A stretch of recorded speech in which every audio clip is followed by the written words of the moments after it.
So there's a lot of things going on with security and and the news and everything. So I guess I'm curious what your thoughts are on why people care, one, I guess, about security and how, if all these organizations are going to be security conscious, why would they even consider moving to the cloud? So that's a really good question, because security is so much more important now than it has been before. People keep more of their company data, and the data that they do keep is of higher value than it ever has been before. I guess my first answer to that would be asking whether the cloud is any worse for your security than doing it yourself. If you look at what happened to Sony, or you look at what happened to Home Depot or Target or any number of other prominent companies that have gotten breached, it wasn't that they didn't think security was important. It wasn't that they didn't have the money to implement it. It's a hard problem to solve. So in some ways, your odds are better when you go with a cloud provider that has a huge investment in security and can afford to secure your data in ways that maybe you can't yourself.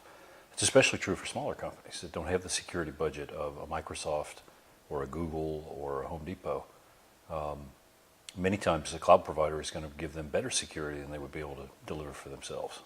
So which cloud are we talking about here? So that's a good question, because we hear a lot about clouds in a lot of different contexts. There are clouds in the sky, squids make clouds in the water.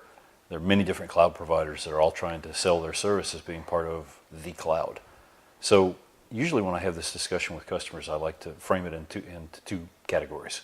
We've got consumer cloud services that are things that are meant for individual people to use to keep their own personal data. So Apple's photo sharing service and their iCloud offering, personal music cloud services from Spotify or whomever, consumer level services from companies that also have business services like Microsoft's OneDrive. They don't call it personal edition, but they're OneDrive product. Then on the other hand, you have enterprise or business cloud solutions that are intended for businesses to use. And the big difference there, oftentimes these services are even hosted in the same data center, but the big difference is that the business or the enterprise cloud solutions will have more controls. You get better reporting, you get better auditing, you get the ability to control and regulate and report on what people are doing with those cloud services. And then a lot of times another distinguisher is that you get features in the business cloud services that the personal editions or the personal versions of those same services don't have. So for email, for example, in Exchange Online, there are a ton of filtering and administrative level features that the personal Outlook.com cloud service doesn't offer for end users. So when we're talking about cloud security, I guess from my perspective, I'm curious, what are the different components that make up cloud security that I should be concerned about? Anytime we're talking about security, we're really talking about three things: confidentiality, integrity, and availability. So that's still true for cloud services. We're still worried about making sure that our confidential data stays confidential. We want to make sure that our data keeps its integrity when it's stored in the cloud. But the big thing that I think people miss sometimes when they talk about cloud security is that it doesn't matter how well secured your data is if you can't get it when you want it. And so availability of both your ability to talk to the cloud provider and the cloud provider's ability to give you that data when you want it are both really important.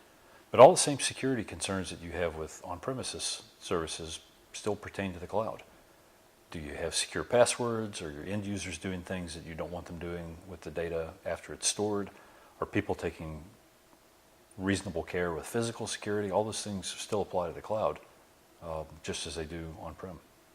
So when you're talking about Target and Home Depot, what does confidential data really mean? So confidential is a funny word, because what one person might consider to be confidential or private might not be private to another, right? I mean, you see people post things all the time on social media that probably would horrify their parents if they knew about it.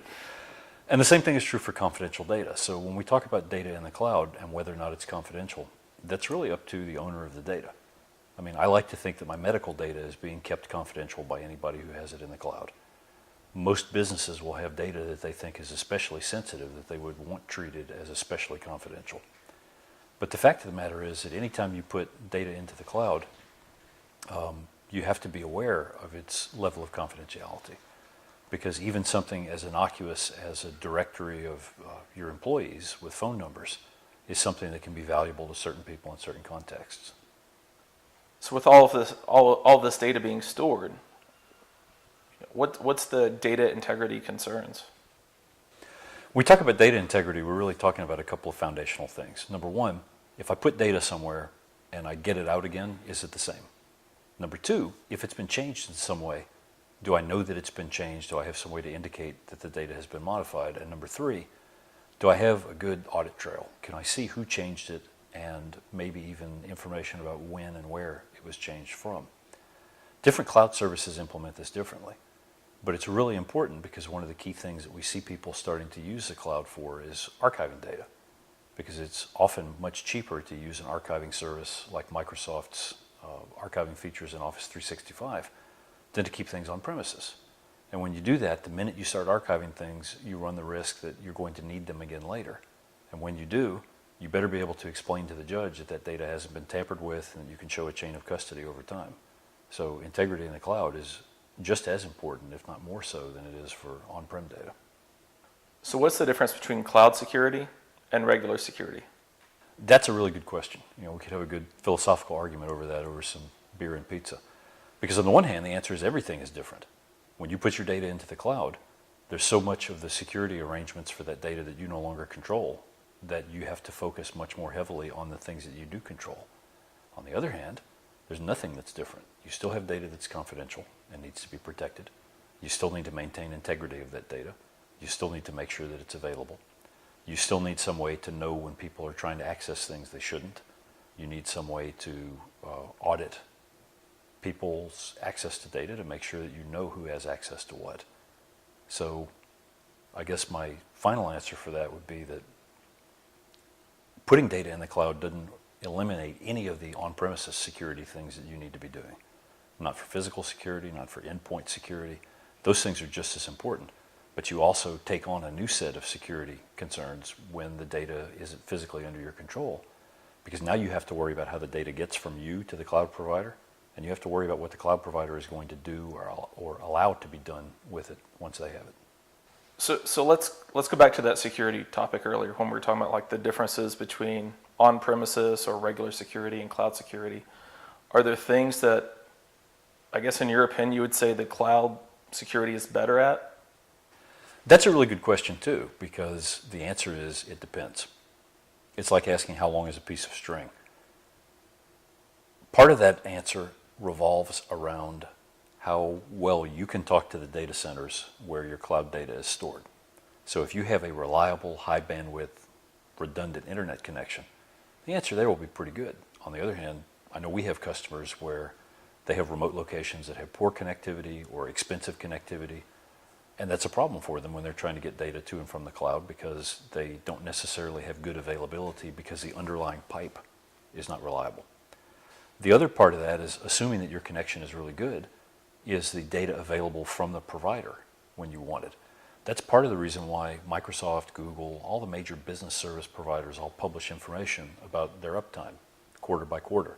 So that when you're looking at services, you can say, well, let's see, these guys claim that they have 4 nines of uptime, and what they actually had was 99.989, which is pretty close. On the other hand, these other guys claimed this, and they achieved that. So going on the assumption that everybody's got reliable connectivity or can get it, the question then becomes, is the data being made available by the cloud provider when and where you want it? And that's a whole different set of questions. So it seems like that there's a lot of cloud providers that are out there. They all seem to offer different things and different feature sets. So are there specific expectations that we should all have?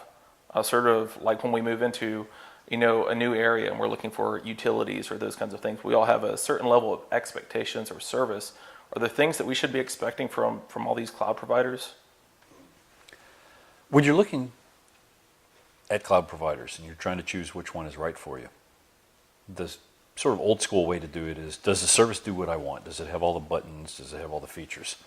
I think there you can make a pretty good case that Microsoft doesn't have any effective competition in the business cloud provider suite because they have such a breadth of services.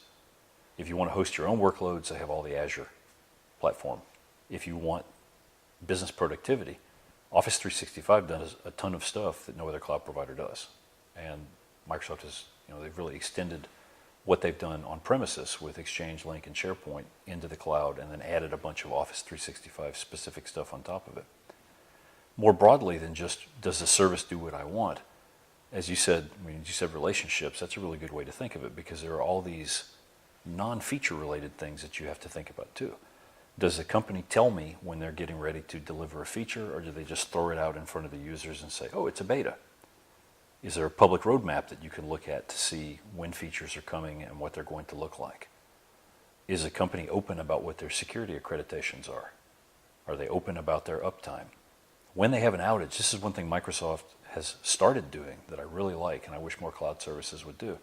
When they have an outage, they write a blog article and they explain, this is what happened, this is why the failure occurred, this is what we did well in handling it, this is what we can improve on for next time.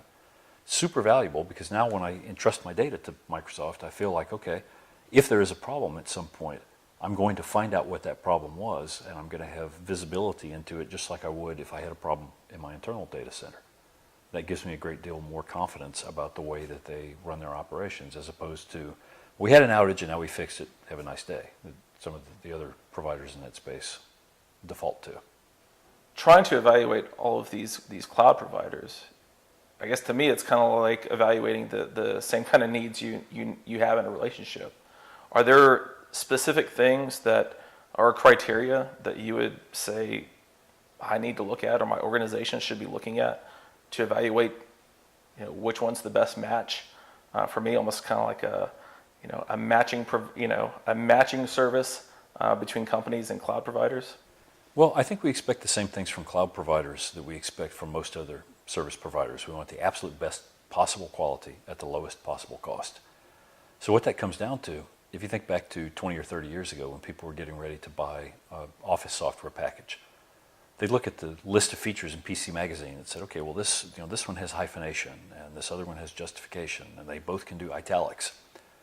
All the cloud service providers that you might look at in a domain around email, around file storage, around instant messaging, they're going to have fairly similar features. So you get into a discussion where a lot of the features that you're looking for are common across providers, and it's the non-feature things you're looking at. How much uptime do they deliver? What's their policy on giving me money back with a financially backed service level agreement if they don't meet those targets? What do I know about their security measures? What security accreditations do they have? Where are their physical data centers? Because maybe I care about what country my data goes into, because there are certain countries where I don't want my data to be.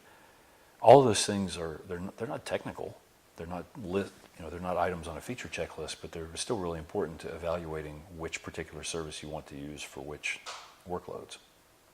Those are really good points, Paul, especially about the risk. How do we manage them? Risk management is a funny thing because it means different things to different people. Normally, from a security standpoint, when we talk about risk management, sometimes there are risks that we can eliminate, sometimes there are risks that we can mitigate or reduce, and sometimes there are risks that we transfer to a third party. So car insurance is a great example. When I buy car insurance, I'm not eliminating the risk that I'm going to crash my car. I'm just transferring the financial burden for paying for that to somebody else, my insurance company. So when you think about the risk of data loss or the risk of data compromise, in some ways you are transferring that risk to the cloud provider and trusting them to protect against it. But in other ways, you're not transferring the risk, because if you have sensitive data that is critical to your business, it doesn't really matter whether you lose it or the cloud provider loses it if it's lost. Either way, that's still a risk to your business. So what I see some companies starting to do is look at managing risk in the cloud as an extension of what they already do for IT risk management. It's not a transfer of risk where they can say, well, we put all of our data in XYZ cloud, and so now it's their problem to keep from losing it. If the cloud provider loses your data, or if they allow a breach of your data to happen, they will share some liability with you, but they don't have all the liability. You still have some too. And so it's important to keep in mind that it's still your data, and you're still responsible for what happens to it and making sure that you have it when you need it, no matter which cloud provider has copies of it.